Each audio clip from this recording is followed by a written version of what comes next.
Hello bachcho, let's read the question. In the periodic table, metallic character of the element shows one of the following train.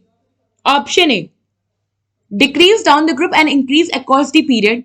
Option B, increase down the group and decrease across the period. Option 3, increase across the period and also decrease down the period. And option D, decrease across the period and also down the group. So question में क्या बोला है कि हमें metallic character जो elements के इनका trend बताना है in the period along across the period and down the group. So metallic character जो होता है, metallic character decreases as we move across the period or left to right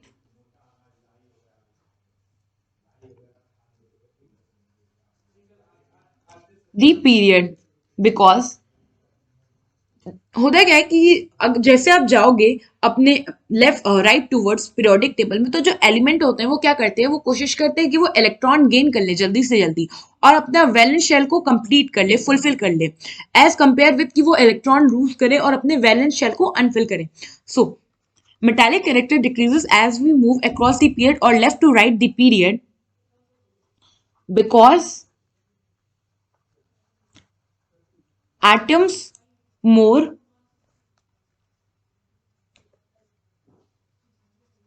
readily accept electron to fill up their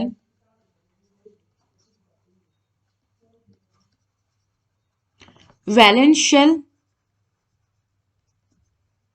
then lose them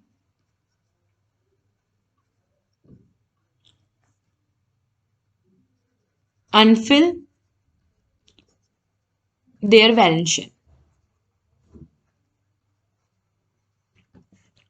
सो ये तो हमें पता चल गया कि across the period metallic character जो होता है वो डिक्रीज होता है. अब हम बात करें down the period. So metallic character जो होता है इंक्रीजेस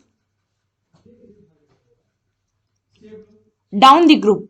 मतलब जैसे जैसे आप डाउन द ग्रुप नीचे जाते जाएंगे तो जो एलिमेंट है उनका जो मेटालिक कैरेक्टर होगा वो इंक्रीज करता जाएगा. सो अब हम एक एक करके अपने ऑप्शन को देखें. पहला ऑप्शन क्या कह रहा है कि डाउन द ग्रुप जो हमारा मेटेलिक कैरेक्टर है वो डाउन द ग्रुप डिक्रीज कर रहा है और अक्रॉस द पीरियड इंक्रीज कर रहा है. सो ये हमारा गलत है क्योंकि ऐसा अपोजिट ट्रेंड होता है. सेकंड में क्या कर रहा है कि इंक्रीज करता है डाउन द ग्रुप और डिक्रीज करता है अलोंग द पीरियड. ठीक है, करेक्ट है. थर्ड में क्या कह रहा है कि पीरियड में भी इंक्रीज होता है और ग्रुप में भी, तो ये इनकरेक्ट है. फोर्थ में क्या कह रहा है कि पीरियड और ग्रुप दोनों साइड डिक्रीज करता है, तो ये भी इनकरेक्ट है. सो यहाँ पे ऑप्शन बी जो है हमारा वो करेक्ट ऑप्शन होगा. आई होप आपको एक क्वेश्चन समझ में आया होगा. Thank you.